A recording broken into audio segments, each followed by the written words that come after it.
Bapak Ibu kaum muslimin kaum muslimat jamaah zuhur yang dimuliakan oleh Allah.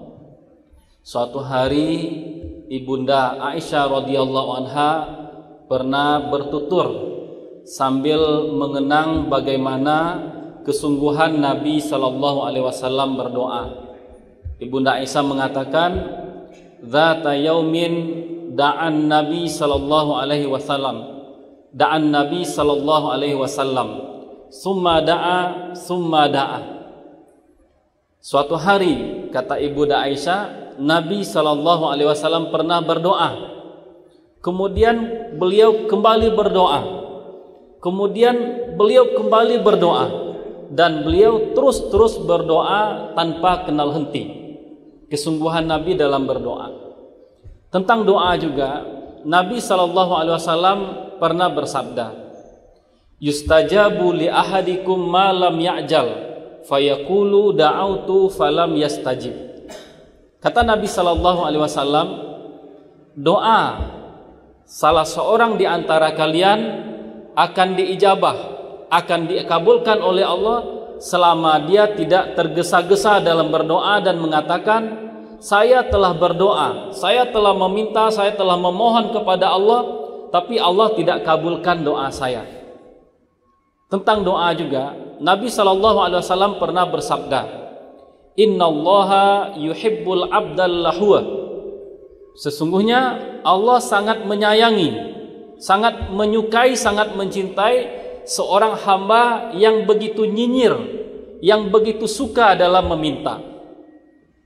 Imam Al-Qastalani ketika menjelaskan hadis tadi, doa seseorang akan dikabulkan selagi dia tidak tergesa-gesa. Beliau mengatakan, ketika seseorang merasa bosan dalam berdoa, maka doanya tidak akan pernah dikabulkan oleh Allah. Sebab pada hakikatnya doa itu adalah ibadah kepada Allah.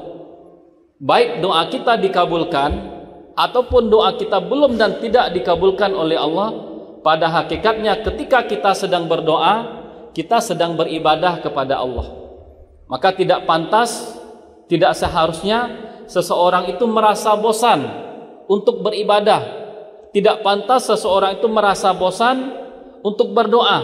Meskipun sudah sekian kali berdoa kepada Allah, tetap saja doanya belum membuahkan hasil. Maka muncul pertanyaan kita di sini. Kita sudah sering berdoa, kita terus menerus berdoa dan tidak pernah henti berdoa. Kenapa doa kita masih belum dikabulkan oleh Allah? Kenapa apa yang kita minta kepada Allah masih belum diberikan kepada kita? Banyak alasan. Yang pertama, yang kita minta belum diberikan oleh Allah kepada kita bisa saja karena belum tiba waktunya. Karena sesuatu itu ada waktunya, sesuatu itu ada momennya, dan Allah paling tahu kapan doa kita akan diijabah oleh Allah, kapan apa yang kita minta akan diberikan oleh Allah.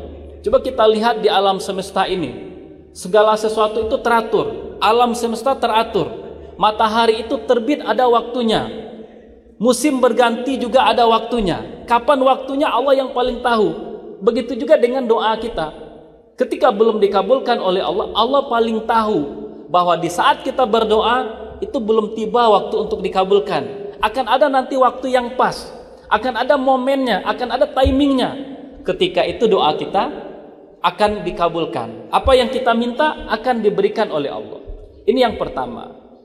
Yang kedua, kenapa doa kita belum dikabulkan? Bisa saja, bisa jadi apa yang kita minta kepada Allah itu sudah ditetapkan dari zaman azali, kita tidak akan pernah mendapatkannya. Kita minta ini, kita minta itu, nggak pernah dikabulkan. Sampai tua berdoa nggak pernah dikabulkan. Karena sudah ditetapkan dari zaman azali, kita tidak akan mendapatkan hal tersebut. Terus kapan kita akan mendapatkannya? Nanti sebagai gantinya, meskipun kita nggak mendapatkan di dunia, di akhirat Allah ganti. Allah berikan ganti. Kita minta terus nggak dapat di dunia. Di dunia nggak dapat, tapi jauh ya yang lebih baik Allah akan berikan nanti di akhirat. Kemudian alasan lain, kenapa belum juga doa kita dikabulkan? Kita sudah sering meminta, sering memohon kepada Allah. Karena Allah suka, Allah senang melihat kesungguhan kita dalam berdoa. Allah suka dan senang melihat nyinyirnya kita memohon kepada Allah. Allah senang, seperti hadis yang kita sebutkan tadi. Allah itu mencintai dan sangat senang, sangat suka ketika melihat hamba meminta-minta kepada Allah. Ini beda antara manusia dengan Allah. Manusia ketika kita sering meminta, nyinyir meminta kepada mereka, mereka akan marah kepada kita, tidak senang, bisa jadi putus persahabatan karena sering, karena nyinyir meminta. Tidak demikian dengan Allah. Semakin sering, semakin nyinyir kita meminta kepada Allah, setiap saat, setiap waktu kita memohon kepada Allah, Allah akan semakin cinta kepada kita. Itu juga salah satu rahasia kenapa doa kita belum dikabulkan oleh Allah. Allah senang, Allah mencintai kita ketika kita sering-sering meminta dan memohon kepadanya. Kemudian alasan lain juga kenapa doa kita belum dikabulkan oleh Allah. Ini barangkali yang paling berbahaya, karena ada dosa yang menjadi penghalang antara doa kita dengan dikabulkannya doa tadi. Karena tidak ada sesuatu yang paling bisa menghalangi dikabulkannya doa selain daripada dosa. Dosa penghalang nomor satu dikabulkannya doa. Pernah terjadi di zaman Nabi Musa alaihissalam. Allah uji Bani Israel dengan kemarau. Sekian lama hujan tidak turun. Maka Nabi Musa menyuruh seluruh Bani Israel berkumpul di suatu lapangan untuk berdoa dan memohon kepada Allah agar diturunkan hujan. Mereka sudah berkumpul, sudah lama berdoa, hujan gak turun-turun.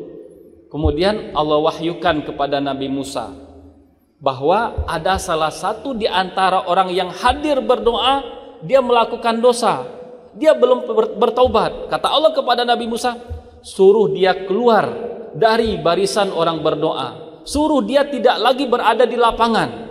Nabi Musa berdiri. Kata Nabi Musa, siapa di antara kalian yang ada melakukan maksiat, yang ada melakukan dosa, keluar dari tempat ini, karena dia menjadi penghalang turunnya hujan, menjadi penghalang turunnya rahmat Allah. Tak ada satupun yang berdiri, tak ada satupun yang keluar.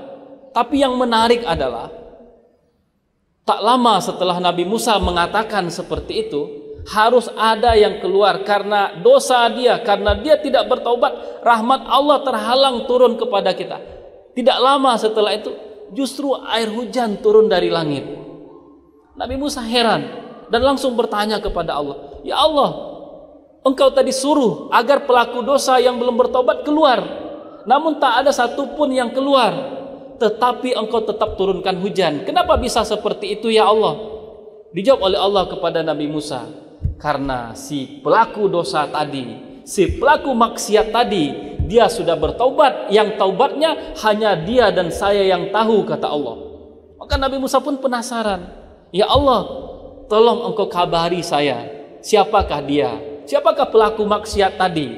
Kata Allah kepada Nabi Musa, wahai Musa, di saat dia masih berstatus sebagai pelaku dosa, masih punya status sebagai pelaku maksiat, saya tidak kasih tahu engkau siapa namanya. Apalagi setelah dia bertaubat, saya tentu akan tutup aibnya. Di saat dia punya aib, aibnya saya tutup. Apalagi di saat dia tidak lagi punya aib, dia sudah bertaubat, dia sudah bersih, mustahil. Dan saya tidak akan kasih tahu kepada engkau siapa dia orangnya, wahai Musa.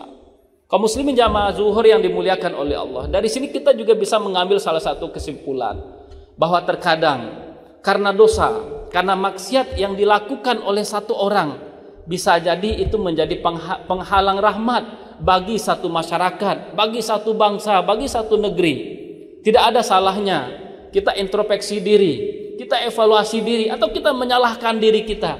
Jangan-jangan ada dosa kita, ada maksiat kita, ada dosa yang kita lakukan dan kita belum sempat bertaubat dari dosa tersebut, menjadi penghalang rahmat Allah bagi bangsa kita, menjadi terhalangnya pertolongan Allah bagi saudara-saudara kita yang berjuang. Perlu kita introspeksi diri seperti ini. Kemudian yang terakhir, kenapa doa belum dikabulkan oleh Allah? Bisa jadi salah satu sebabnya adalah Kalau doa yang kita pinta kepada Allah dikabulkan, itu justru akan membahayakan kita, akan memudaratkan kita. Ini tak ubahnya seperti seorang anak kecil yang ketika melihat orang tuanya menggenggam obat yang berwarna-warni, si anak mengira ini permen, padahal itu obat untuk kedua orang tuanya yang tidak boleh dimakan oleh si anak. Tapi si anak ngotot, merengek, menangis keras-kerasnya minta kepada orang tua. Apa yang dilakukan oleh orang tua? Orang tua nggak akan pernah berikan obat tadi kepada si anak. Kenapa demikian? Kalau diberikan dan dimakan oleh si anak, efeknya akan membahayakan si anak. Dalam doa kita kepada Allah, terkadang kita tak obahnya seperti anak-anak. Kita ngotot minta ini, minta itu kepada Allah. Padahal kalau itu diberikan oleh Allah kepada kita, bisa jadi memudaratkan kita, bisa jadi membahayakan kita. Mungkin ada di antara kita yang meminta kepada Allah, ya Allah naikkan jabatan saya, naikkan karir saya, tapi karirnya biasa-biasa saja, nggak naik, berjalan di tempat. Karena Allah tahu, jika karirnya berjalan lancar atau dinaikkan jabatannya oleh Allah justru membahayakan. Ada yang meminta kepada Allah agar bisnisnya dilancarkan, bisnisnya berkembang, tapi bisnisnya seperti itu saja. Kenapa demikian? Karena jika doanya dikabulkan oleh Allah, bisa jadi itu akan membahayakan kepada si hamba. Seorang anak pernah berkata kepada ibunya, wahai ibu, apakah Allah mendengar doa kita?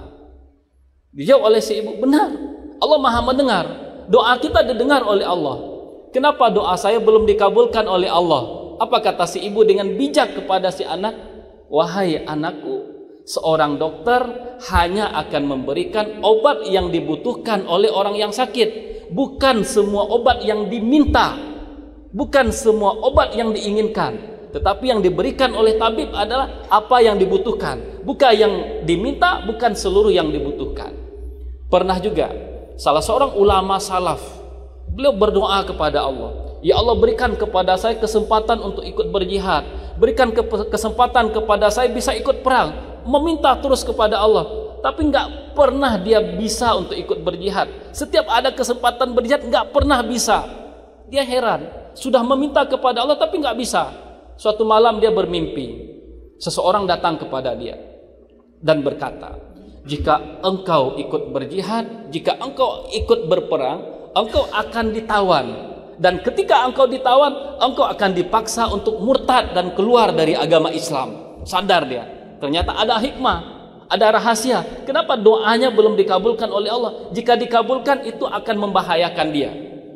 Para sahabat ketika mereka masih berada di Mekah, ditekan, disiksa oleh orang-orang Quraisy, berdoa kepada Allah agar diizinkan berperang, diizinkan mengangkat senjata. Tapi enggak, selama 13 tahun di Mekah enggak pernah ada izin untuk berjihad, enggak diizinkan oleh Allah untuk angkat senjata. Nanti setelah berada di Madinah, hijrah ke Madinah baru diizinkan. Kenapa demikian? Karena yang diinginkan oleh Allah pertama sekali adalah umat itu punya akidah yang kuat, punya akidah yang benar. Kenapa demikian? Ketika seseorang tidak punya akidah yang kuat, tidak punya iman yang mendalam, ketika dia mengangkat senjata, bisa jadi dia mengangkat senjata bukan untuk membela agama, tetapi ketika akidah tidak kuat, dia mengangkat senjata justru untuk balas dendam, untuk menuruti keinginan hawa nafsu. Maka selama 13 tahun di Mekah tidak diizinkan berperang, digunakan kesempatan untuk memperdalam akidah, agar ketika perang diizinkan, dibolehkan mengangkat senjata, senjata diangkat benar-benar untuk membela agama, bukan untuk balas dendam, bukan untuk memperturutkan hawa nafsu. Barangkali ini yang bisa kita sampaikan, semoga bermanfaat bagi kita bersama. Terlebih dan terkurang mohon maaf. Wassalamualaikum warahmatullahi wabarakatuh.